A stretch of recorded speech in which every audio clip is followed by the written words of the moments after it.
हसन निसार जैसे इंसान है ना, उनको इंसान कहना इंसानियत की तौहीन है।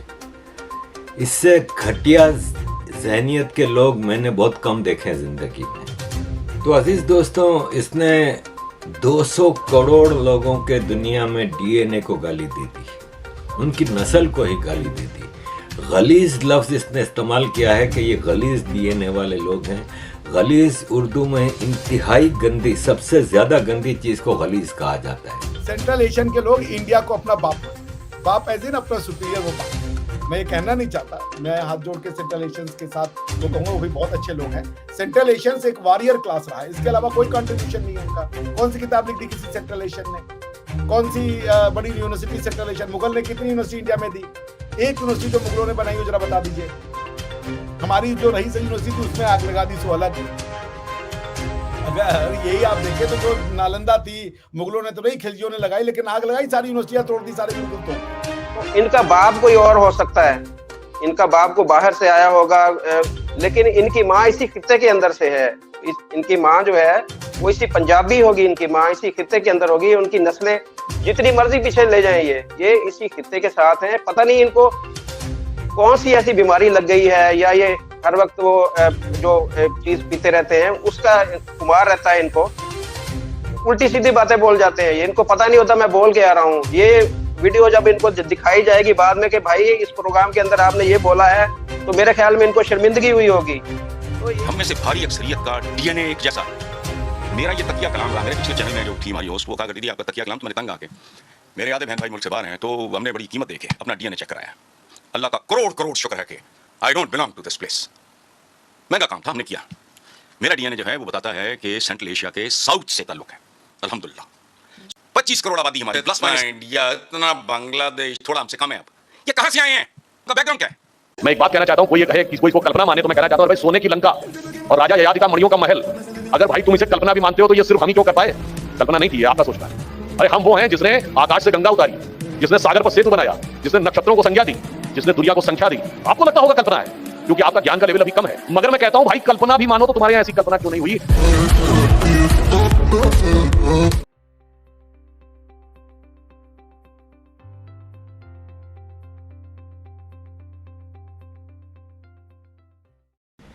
मतलब मैं कहता हूँ आपके राना अयूब और अरफा खानम शेरवानी भी इससे कुछ कम बुरे हैं, गाली से भी ऊपर है ये।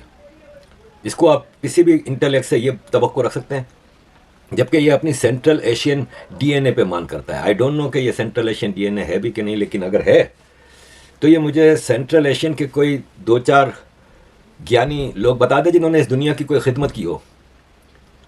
मतलब सेंट्रल एशियन से कौन आया है? Genghis Khan, Hulagu Khan, Jochi Khan, Kublai Khan, Timur, Babur, जिनकी ज़िंदगी इंसानियत के खून से लथड़ी हुई है, उस डीएनए पे ये मान कर रहा है। और फिर सबसे बड़ी बात यह कि आज का कन्वर्टेड पंजाबी है ये, इसके अंदर से जो बोल रहा है ना वो पंजाबी शाविनिज्म बोल रहा है। और ये कह रहा है कि जो हमारा डीएनए है, जो मेरा है, आपका है, इंडियन डीएनए, वो पाकिस्तान और बांग्लादेश की बर्बादी की आज वजह यह है। जबकि ना बांग्लादेश बर्बाद है, और सबसे बड़ी बात, हिंदुस्तान दुनिया की एक मेजर सुपर पावर है इस वक्त। तुम तो लुटेरे खानदान से हो, तुम तो इंसानों के कत्ले आम करने वाले खानदानों से ताल्लुक़ रखते हो, इस पे मान करते हो। तुम्हारे डीएनए पे लानत है। हसन निसार तुम्हारी ज़िंदगी पे तुफ है, तुम इतने घटिया इंसान हो। ये रोज़ शाम को इसका घर चलता है, यही गाली देना बाजार जमा के रोज़ शाम को टीवी पे बैठा होता है। उससे पहले ये 15-20 पैक चढ़ा के बैठा होता है। Alcoholic K, pure alcoholic K, कई बार पकड़ा गया है।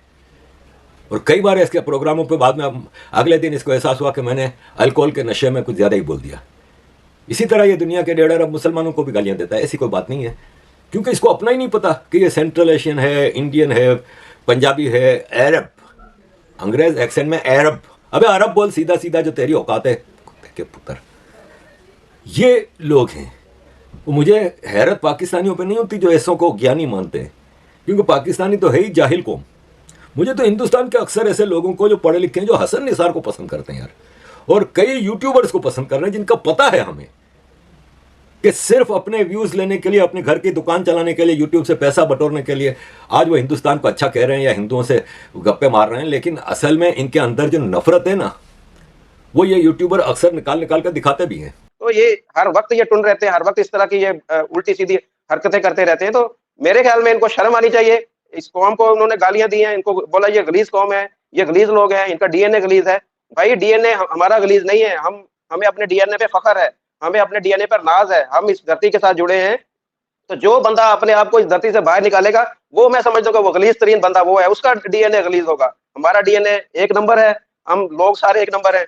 और ये जो इस तरह के हमसे जो अलग होने की कोशिश करता है, हमसे जो डिनाई करने की कोशिश करता है, इस मिट्टी से जो गद्दारी करने की कोशिश करेगा, इस मिट्टी से जो बेवफाई करने की कोशिश करेगा, उसका डीएनए गलीज होगा। कि जो यहाँ पर रह रहा है, यहाँ पर खा रहा है, यहाँ पर हर किस्म की इसको सहूलत है, हर किस्म का आराम और सुकून यहाँ से ले रहा है, पैसे यहाँ से हासिल कर रहा है। जिस चैनल पर बैठ के ये बकवास करता रहता है, वो उस चैनल से लाखों करोड़ों रुपए ये लेता है।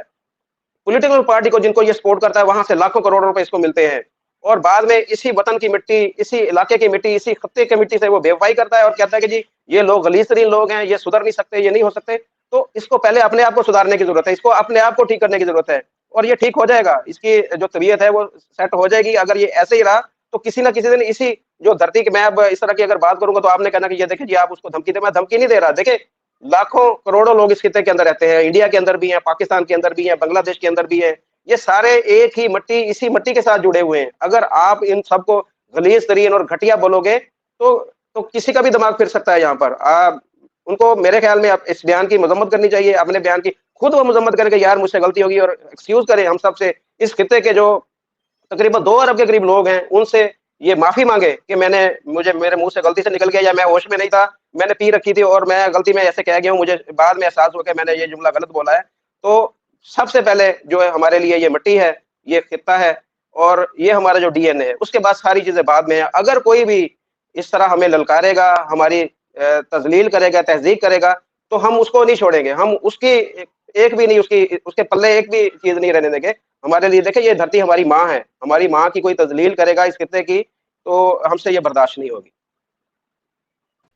तो जरा तुर्कों ने कौन सी एक बड़ी महानतम यूनिवर्सिटी स्थापित कर दी है, सेंट्रल एशियन की एक यूनिवर्सिटी जरा पढ़ा दीजिए, जो इंडिया में कहीं नहीं, जिसका एडमिशन होता है वो बच्चे पैसा देकर के वहां से, वो भी रशियंस ने इंफ्रास्ट्रक्चर क्रिएट किया। ये तो वहां के लोग बोलते हैं यार, जब तक यूएसएसआर में थे तो उनका डेवलपमेंट होता। मैं पूछा था कि यूएसएसआर चले होने के बाद आपको अच्छा लगा या पहले अच्छा लगता था, सब बोलते थे यूएसएसआर का टाइम अच्छा था। अपने पॉलिटिशियंस पे वो भरोसा नहीं करते, वो मकार कहते हैं। नूर सुल्तान साहब की जितनी क्रिटिसिज्म मैंने सुनी, वो अच्छे पॉलिटिशियंस है, मैं उनका बहुत इज्जत करता हूँ। और वहां के जो बच्चे थे वो बताते थे, उनकी राजधानी का नाम है अस्ताना, जो कजाकिस्तान। मैं कजाकिस्तान का फर्स्ट टाइम बता रहा हूं, मैंने 1 साल बिताया। वो उसका नाम बदल गया नूर सुल्तान, जो उनके पहले राष्ट्रपति बने थे। जो अगली पार्टी आई उसने फिर से नूर सुल्तान हटा के अस्ताना कर दिया। कहा ये आदमी मक्कार है, इसकी बात हम क्यों सुने। तो जरा परम आदरणीय श्रद्धेय हसन निसार साहब से बोलें कि वो सच्चाई का होश के नाखून में सच्चाई से बात करें, और इमोशंस पे बातें नहीं होती। सिर्फ अलग हो गया तो हम बेहतर हो गए, ये तो मानना है, नहीं तो असम्पशन है कि हम सेंट्रल एशियन हमसे बेहतर है। सेंट्रल एशियन कहते हैं हमें नॉलेज इंडियंस ने दी। जरा रिस्पेक्ट देखिए सेंट्रल एशियंस का। मैं जब पढ़ाता था ब्रिटिश यूनिवर्सिटी में, तो वहां उन्होंने आधे घंटे का प्रेजेंटेशन दिया। उस प्रेजेंटेशन में जो सबसे ज्यादा नाम लिया गया वो था सुंदर पिचाई, एक और 2 और इंडियन थे, मोदी। तो वो तो हमसे सीख ले रहे हैं। वो कह रहे हैं कि हमारे बच्चों को बुलाइए, हम चाहते हैं कि इंडियंस आए यहाँ पे, इंडियंस आए यहाँ पे, इंडियंस आए यहाँ पे, इंडियन स्टूडेंट भी आए, ताकि हमारे जो कल्चरल वैल्यू है वो बढ़े। ये उनकी डिमांड है, वो इंडियंस को बुलाना चाहते हैं। यूएई में इंडियंस को नौकरी मिलती है, सेंट्रल एशियंस को नहीं मिलती। सेंट्रल एशियन उतने क्वालिफाइड ही नहीं होते, क्यों अरब बुलाते कि इंडियन को नौकरी दो। चले इतना बहुत है। तो